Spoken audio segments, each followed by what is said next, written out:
Good morning, and it is still morning, though not by much. It's about 20 of 12.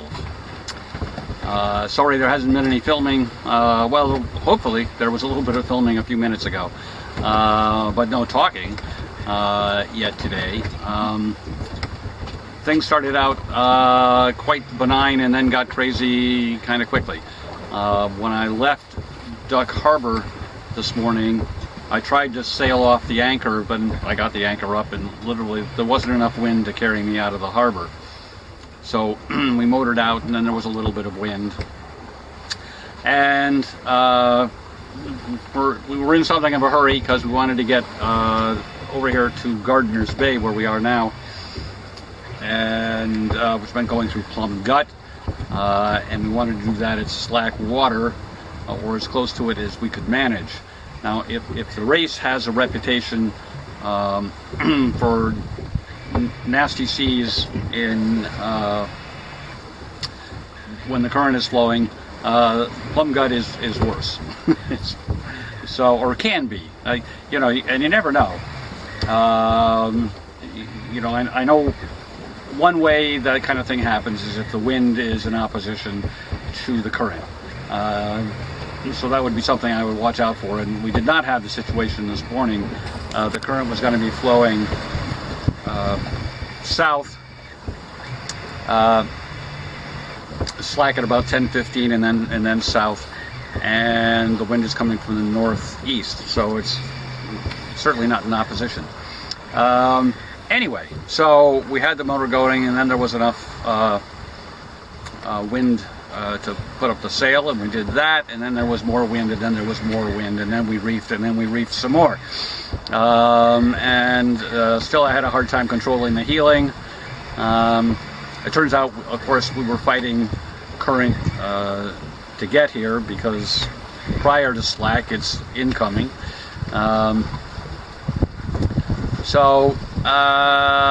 Anyway, things were just a little too hectic to do this kind of chatting. So we did get to Plum Gut about an hour after slack, but found the seas to be no worse than they are out in Long Island Sound. Fortunately, there certainly was some current, because I was doing over 7 knots compared to the ground through there, which is, you know, I've only ever gone that fast before when the boat was on the trailer.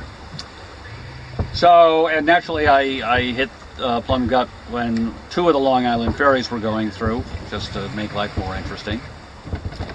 But now that we're through, since the weather forecast is for conditions to continue to deteriorate this afternoon and the winds to pick up, I'm headed to Coecles Harbor, which should give me reasonable protection from northeast winds, and also it's close. So that's where we're going, which is not quite exactly downwind, but close to it. And so we're doing about 5 knots, which is as fast as I've ever been able to push the boat without the current helping.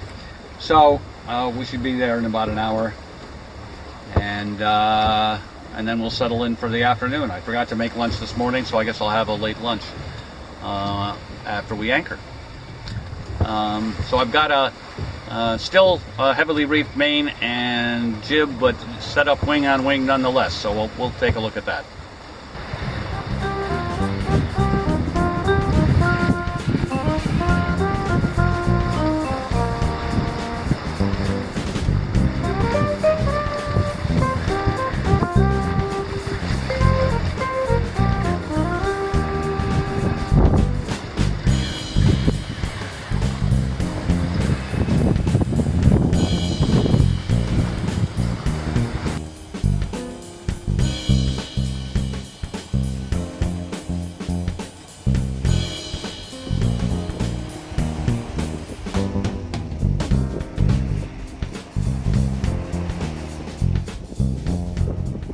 It's about 2 o'clock in the afternoon, and we are anchored in Coecles Harbor on Shelter Island of Long Island, New York. And this took about twice as long as it usually would because I did it twice. I chose a spot and dropped the anchor and let out lots of scope because it's very windy, and then ended up too close to another boat for my comfort and probably for his as well, although I never saw him.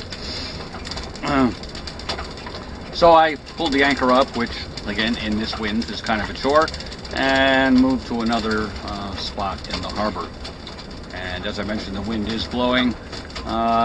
Forecast is 15 to 20, gusts to 25. That may diminish somewhat overnight. We don't know. But so we're nervous, and we've put the second anchor, made the second anchor of the Fortress available as an emergency anchor. Although, you know, I don't really have much faith in it. There's a story behind that, but that's probably too long. Anyway, a long-term plan is like for next year to get a second Manson Supreme and have it also up on the bow roller, a bow roller on the bowsprit, and I'll feel better about that when it happens. Just wasn't in the cards for this year. You can't do everything. Anyway, I'll do a panorama shot, but I won't talk during it because the wind noise would be too much.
It's about 4 o'clock now.